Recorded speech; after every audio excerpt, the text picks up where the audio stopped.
Hello guys, स्वागत आहे तुमचं माझ्या हाऊस ऑफ एस या चॅनलमध्ये. तर आज आहे भुकीचा दिवस आणि इकडे मी पूजा करत आहे. स्वयंपाक माझा ऑलरेडी झाला आहे आणि आता मी पूजेची मांडणी करत आहे, ते तुम्ही बघू शकता. इकडं मी आता हळदी कुंकू लावून घेते सुगडांना.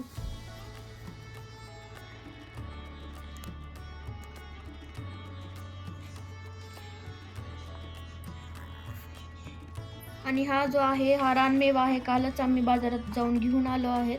हे सगळं सुगडमध्ये थोडंसं टाकलं जातं. नंतर ह्याला एक तुळशीमध्ये ठेवलं जातं, एक विठ्ठल रुक्मिणी जवळ ठेवलं जातं आणि एक आपण मंदिरात घेऊन जातो त्याला. तर मी मला जशी जमते तशी पूजा करते, कारण आम्ही दोघंच राहतो इकडं आणि गावाकडे आहेत सगळे. आम्हाला जायला नाही भेटलं कारण आमची सानू नाही बसत जास्त वेळ गाडीमध्ये. तिची मांडणी प्रत्येकाची वेगळी असू शकते. आता मला जसं माहिती आहे किंवा आमच्याकडे जसं करतात किंवा मला जसं येतंय तसं मी करण्याचा प्रयत्न करत आहे.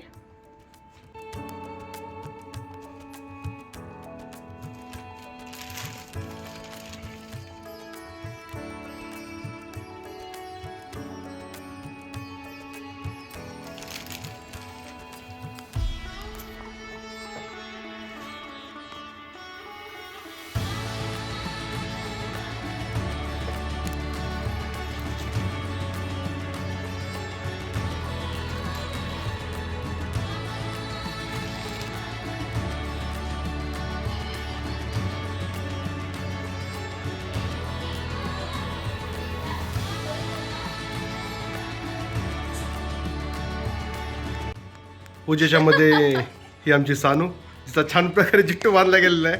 सानू इकडे बघ. सानू, ए सानू, छान दिसायली सानू आमची, है का नाही? सानू सानू, ए सानू, छान दिसायली सानू जिट्टू सोबत. आणि ही आमच्या सानूची नवीन रिंगटोन आहे.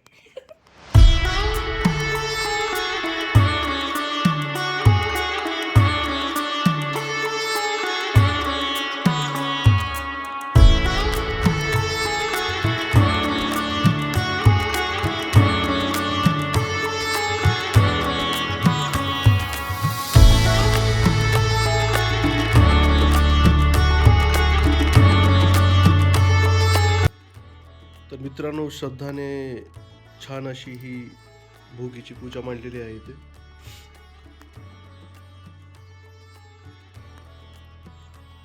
सर्व देवांना फूल अर्पण केलं आणि बघू शकतात की याला काय म्हणतात श्रद्धा? सुगड. सुगड. हा, सुगडचं जे महत्व असतं भोगीसाठीचं, ठीक आहे. तर त्या सुद्धा आपण तिने व्यवस्थित प्रकारे ठेवल्या आहेत आणि अशी छान अशी पूजा मांडलेली आहे इथे. तर पूजा बघताना मला एक लक्षात आलं की श्रद्धा, ही रांगोळी जी आपण काढतो त्याचं एक महत्व काय असेल, एक असा प्रश्न माझ्या डोक्यात आला.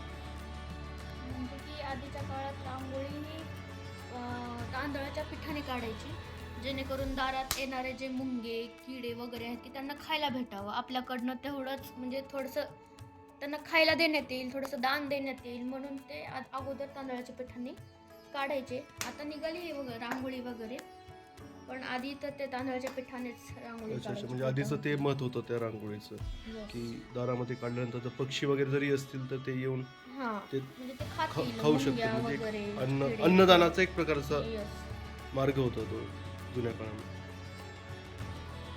असं आपल्या सण हे ऑलमोस्ट बऱ्यापैकी म्हणजे जे आपण सण साजरे करतो त्याचं महत्व आहेच आहे. असं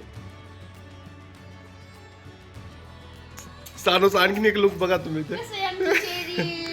आमचं cherry cherry cherry blossom. Cherry blossom कसं आहे आमचं cherry cherry blossom? Cherry not cherry. मी तुझा वॉलपेपर ठेवला तर बघ ती तर देवाने दिलेलं सगळ्यात छान असं गिफ्ट हे आमचं. आमची आई ही सानवी. सानवी, आम्ही तिला लाडानं सानू असं पण म्हणतो. तर सानूचं आमची नवीन रिंगटोन तुम्हाला ऐकवायची का? थांबा, जर तिनं केलं तर. कसं? चला आपण जय जय बाप्पा करू. सानू जय जय जय बाप्पा कर. चला चला सानू जय जय बाप्पा करा. जय जय बाप्पा. जय बाप्पा. शाळ ठेव माझ्या बाळाला.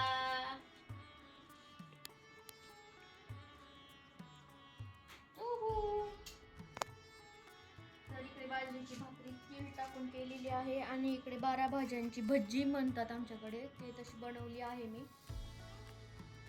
भोगीचा नैवेद्य म्हणून. त्याच्यामध्ये कोणकोणत्या भाज्या असतात? ह्याच्यामध्ये आहे वांगे, नंतर गाजर आणि वाटाणे, नंतर घेवड्याच्या शेंगा आणि आणखीन बरंच आहे. म्हणजे पोषणयुक्त भाजी आपल्याला म्हणायला हरकत नाही याला. बऱ्यापैकी जसं रानमेवा. मी म्हणत होतो की जसं आपल्या सण वगैरे आहेत त्याचं असं महत्त्व आपल्या भाज्यांमधनं याच्यामधनं आपल्याला नेहमी कळत जातं. त्यासाठीच ते आहेत सगळे. म्हणजे जसं तीळ आपण खातो, हिवाळ्याच्या दिवसामध्ये तीळ खाण्याचं महत्त्व म्हणजे की त्यात ऊब फार असते. तर या भोगीच्या पूजेच्या मध्ये आणखीन आमची छोटीशी भोगी परत हेअरस्टाईल चेंज करून आली आहे. ही बघा, तिची पण थोडीफार शॉपिंग झालेली आहे. या संक्रांतीसाठी छोट्याशा पिना घेतलायत आम्ही. कसा दिसते? सानू हाय म्हण सगळ्यांना. हाय म्हण. Hi guys. किती छान बसल्यात ना. थोड्या छोट्या पाहिजेत पण. नाहीतर जास्त अशी केस पाहिजेत. तिळगुळ घ्या, गोड गोड बोला.